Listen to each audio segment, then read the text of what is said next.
カイネ、私の名前だ。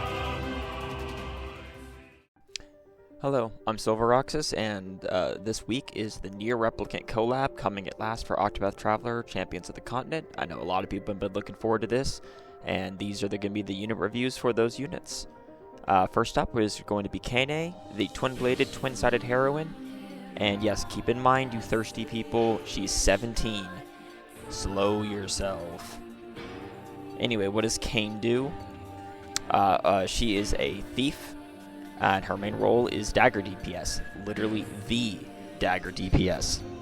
Her special abilities is that she grants self potency up when using max BP, so she doesn't need potency up support, and can grant infinite BP temporarily from using her ultimate. Her preferred weapons would be brilliant / stalwart daggers for damage cap, cosmic daggers for some damage cap and overworld damage bonus as needed. Preferred accessories is damage cap accessories and dagger damage up accessories. Passive P attack accessories if you don't have any more damage cap options, or dagger damage up options depending on your party's passive skills. So for her passive skills, her first passive, she gives herself 15% physical attack up and changes her self boost levels to 2, 4, and 6 using 1, 3, and 5 BP. This is the same as Xantos and Asuka. Her 3-star passive is that when she uses 3 BP on an attack skill, she gains self 100% potency up. And when using 5 BP on an attack skill, she also gains 100,000 damage cap up. And the 6-star evolution, it makes it to when you use 5 BP, the potency up effect increases to 120%. This is why she's crazy, because she has infinite BP after using her ult for several turns, so then she can non-stop use 5 BP on skills to get 100,000 damage cap up and 120% self potency up, meaning she does not need any potency up support, and it's just doing ridiculous damage constantly. Her TP passive is that she increases her self-physical attack up cap from active and passive equipment sources to 50% over 30%. This allows her to basically get an effective 40% more total damage in the damage formula, because she can get 20% more active and 20% more passive. Well, not exactly 40%, but it's still a significant increase. So for her skills, her base kit, she has a 3-hit single target dagger, a 1-hit single target dagger that always reduces shield points, a 3-hit single target dagger that exploits light and also inflicts 10% physical attack down for 2 turns. A 1-hit single target dagger that at boost level 4 also inflicts 20% physical defense down for 2 turns, and at boost level 6 duration becomes 5 turns. A 3-hit AoE dagger that at boost level 4 also inflicts 20% physical attack and crit down for 2 turns, and at boost level 6 the duration becomes 5 turns. And then she has an AoE taunt plus self-physical magic attack counter for 3 to 8 turns depending on boost. The counter is a 1-hit single target dagger that exploits light and then recovers 1 BP. Her 4-star skill is a 3 to 8 hit single target dagger that exploits light. Damage varies based on boost, so 3 times 85, 4 times 75, 6 times 50, or 8 times 90. She has a 5-hit random target dagger with a low 25% chance to inflict 20% dagger res down for 2 turns per hit. At boost level 4, this becomes a 50% chance instead, medium, and at boost level 6, it becomes a high 75% chance instead. And then she has a 2-hit single target dagger that's at boost level 4 gets guaranteed critical hits, and at boost level 6 gets an additional 50,000 damage cap up. And the skill board enhancement at level 100 increases the power further. Her TP skill is a self 50% physical attack up and 1 BP regen for 3 to 8 turns. So moving on to her EX skill and our ultimate technique. Her EX skill has 1 total use, and it's available after being hit 5 times. Keep in mind that she needs to be hit by 5 separate attacks. Multi-hits don't trigger it multiple times. But like if an enemy like Yanlong has multiple actions in 1 turn and goes like 3 different times in a turn, and she gets hit 3 different times in a turn, then that will still count as a separate hit each time. Anyway, once she's been slapped at least 5 times, she gets access to an 8-hit random target dagger that at boost level 4 gets guaranteed critical hits, and at boost level 6 becomes 10 hits instead for 10 times 90. This becomes her best nuke option for hitting dagger or light because it's 10 times 90. That's crazy, because it's actually 10 times more than 90, 10 times 100. Sorry, I didn't even think. I should have mathed this out before I made the video. So let me real quick. So 10 times 180, then plus 18. So 10 times 198. Yeah, 10 times 198. That's strong. That's very strong. Anyway, her ultimate technique is a support class ultimate. It costs 3 BP to fully charge with ultimate EX at level 10. It's called You Bleeping Bastard. And it gives herself 10% physical attack up and gain fighting spirit for 3 turns. This scales to 15% physical attack up and 4 turns of fighting spirit at ult 10, and 20% physical attack up at ult 20. Fighting spirit is her infinite BP thing I mentioned earlier, where BP is not consumed when used. So basically, the reason you want to get her extend her ultimate ult EX her is that for ult 10 and ult 20, not only do you get more physical attack up at a second use and faster charge speed, when ult 20 releases, you're going to get that 4th turn of fighting spirit, so that means you can use it like the turn before break. And if you're using Nier for 3 turns of break, if somehow something is not dying in 2 turns, then you're able to have infinite BP all 3 turns. And it's also very easy to chain it together, because when she's using that infinite BP, she's going to recharge her ult use if you have 2 uses of the ult, so then you can instantly activate it again to then just do a lot more damage and hits too. So it's like she just has so many options. Her ult EX priority is definitely ult EX her before awakening. She wants this active before every break, and so being able to have 2 uses and giving herself more physical attack up and the extra turn matters a lot. And her base physical attack is ridiculous. I know I don't cover stats on this because people would check the unit spreadsheet for that, and stats don't really matter that much. I mean, they matter, but like they don't affect like a unit overview, because like you're gonna still pull the unit based on their DPS regardless or not. Anyway, her base P attack is crazy, so like you can awaken. You don't need to awaken her first. You can ult EX her first if you only get a second one. Anyway, so for her awakenings plus her A4 accessory, so she's a DPS and likes A1, but you should ult EX her first, as she has stupid high basic P attack, like I said, and this helps her less than others.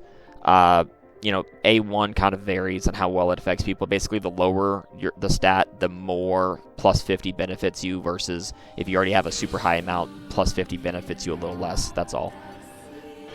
A2 is luxury. She doesn't actually need more than 3 skills, really. A3, HP is always good. A4 accessory is called the Moon Tier Flower Decoration. It gives a whopping 200 physical attack while losing 30 PDef and 30 MDef.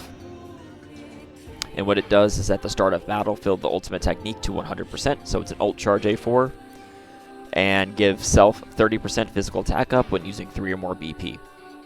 So the A4 tier rating, I'd rate this as an S+ tier, because 200 P attack is a lot, as the def downsides are basically meaningless. However, the reason that this is an SS tier simply is because on primary DPSs they need damage cap more, and this is an ult charge A4 that might actually see more use on a support instead. The P attack up when consuming BP is great, but it's also really not that hard to cap passive P attack even at 50% with the right setup. So while this is a phenomenal A4, it's not a must own either, but it is exceedingly good if you luck into it, and I would not, however, chase any of these collab A4s unless spending money. So for an optimal skill loadout, for skill 1, she has a 3 to 8 hit single target dagger. I would take that because that's her main nuking option. That shaves shields as well if you have the BP. Her skill 2, 5 hit random target dagger plus dagger debuff chance. This is great for shaving shields and also to help support by debuffing dagger res, because now with literally any other unit that can debuff dagger res, Bargello, Sonya, Tiziano when he releases, actually no, Tiziano doesn't have that, my bad. But Canary, like any like the other good dagger options that are going to be on a team with her, like all of them have at least 10% dagger res down. So now she just 20%, only needs 1 hit to proc, and they can cap to 30% dagger res down. So like this is a great support skill to take. Skill 3 is a 2-hit single target dagger. This is easy damage cap and the best nuking option for later turns of break when comboing with Tiziano's dagger implants to use in non-dagger weak fights. The reason why is while it is possible to, for the first turn of break, set up to have enough implants to do her 8-hit dagger, on the second turn of break, you're not going to be able to get as many implants. So like on the second turn of break, if you're hitting things that are off weakness, then your best option is the 2-hit.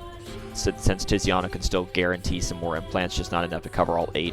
So it's kind of a you mix it up depending on what you're fighting. If you're using her in dagger and light weak enemies, then you're fine. But if you're using Tiziano to specifically let her exploit and hit other things, and yes, I'm talking about this because he's going to be releasing within the next month or two, because there's only literally 4 banners left between now and Anniversary, not counting Nier.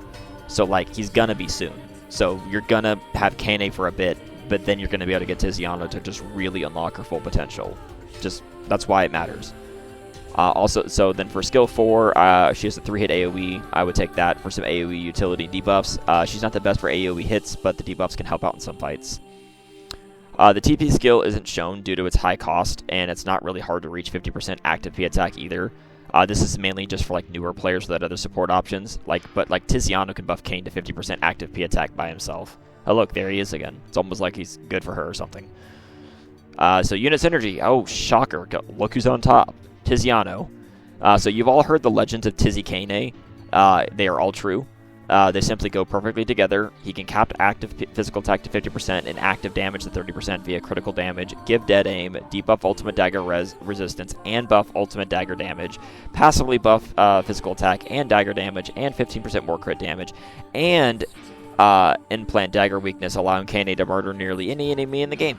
So if you get Kainé, you need Tiziano. Once he releases, she rises to her true power. Bargello, passive P attack plus dagger damage up to cap with Tiziano's, dagger res down, can cap with Kainé's, damage cap buffing skill and passives.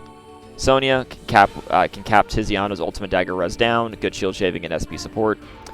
Canary, shield shaving and debuffs, excellent breaker for dagger. Shauna for all allies regen plus max HP, Undying, damage cap, BP regen, SP stock, you know, the usual SS tier support stuff. Solon and /Rin UEX, ultimate damage cap up. Potency doesn't help Kainé, but she still needs more damage cap, so actually running one of them can actually be helpful if you have room, because damage cap matters. Especially at Rin UEX and maybe eventually Solon, because when ult 20s come, their ultimates become 100,000 damage cap up, so that's even better. And like Lucetta, backpack Kainé for the buff extension passive, useful for any main DPS to make them even stronger. So to pull or not to pull plus rating. Despite the collab order swap, which honestly in terms of actual game balance and health was a smart play, like it or not, Kainé is the first of many OP power creep units as her kit is insanely stacked. Extremely high base P attack, self 100k damage cap for free, self 120% potency up for basically free, with easy setup from an infinite BP giving ultimate, combined with Tiziano, and she can in fact kill almost anything in the game. Yes, parties plus Black Knight plus ODO with his buffs will outdo her. Yes, a fully optimized spear team can outdo her, but she is just far easier to set up and get going with just Tiziano. Parties excluding because he's actually brain dead.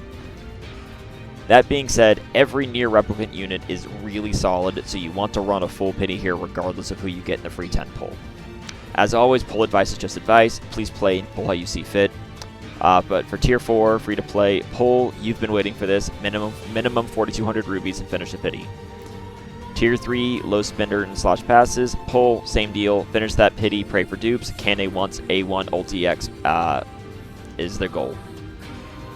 Tier 2, Dolphin, burn a pity, don't waste paids, A1 ulti X is the goal for Kainé minimum. Tier 1 Whale, A4 ulti X, burn your freeze here if you have any. The paid banners are really shit for spenders, being split in 50% step 5s when you want all 3 maxed. But do what you need to get your A4s. I'm just saying if you happen to have freeze, this is a better place to use them. So for overall ranking in DPS is SSS tier, highest it can go. Support B, heal not available. Tank B, she does have an okay, like she has a taunt skill, so you can use her to tank sort of. I just wouldn't. Overall tier SS, insanely good unit, and hope you get her. Like I said, and to like little thing that's not on the slide, like for the Nier collab, like Draylib wrote an excellent guide that I'm going to quote here, basically of about how the odds work in the banner. Basically, the reason the free banner is so important over the paid banner is because every single unit has a 0.66% chance to show up, or totaling up to a 2% chance for featured on the triple banner, and you're going to get a free 10 pull that counts towards pity. So you're guaranteed at least one of them. So you have one of the 3 in your pocket, and you have 49 more pulls to get to pity. And the odds of pulling another one on the way to pity is very, very high. So if you include the pity and the fact that you only need to hit one of the other two before pity, and if that's all you hit, you have an 86% chance to get all 3 near collab units. And if you hit any extras on the way or get all of them, then you can use that pity on Kainé to guarantee to do. And then the final thing I would like to note is for moderate spenders, light spenders, hell, even free to play if you have some extra money to splurge and you don't mind breaking that status. Remember that collabs sell an Awakening Stone for about $31 US dollars. You get 480 paid rubies and a guaranteed dupe of a collab unit. That is extremely good if you, like, for example, get really bad luck and you don't want to go to a second pity. If you only get one Kainé, you could buy her stone and have ulti-X. That is a legitimate option, and it's actually one of the best values in the game because it's a skip option gotcha button. I'm not sitting here telling you need to spend money. I'm just saying that it's actually good value if you want to. But please spend responsibly. I'm not telling you to just start dumping all your wallet and everything like that. Have fun your way. I just want to make that aware because some people aren't aware that it's an option. Anyway, thank you everyone for watching. I pray everybody has great and amazing luck on this near collab banner because everyone's been waiting for it. I've been waiting for it. I'm going at least minimum one pity myself. I don't know if I'm going to go any farther. We'll have to see. I will be live streaming my polls on Thursday, so please come and check that out if you're interested in that. Otherwise, I hope everyone has good luck. Please let me know if there's, how you did in your polls in the comments below, and if there's anything else you'd like to see from the channel, please let me know. Otherwise, like, follow, and subscribe for more Octopath COTC content, and I hope everyone has a wonderful rest of their day. Thank you.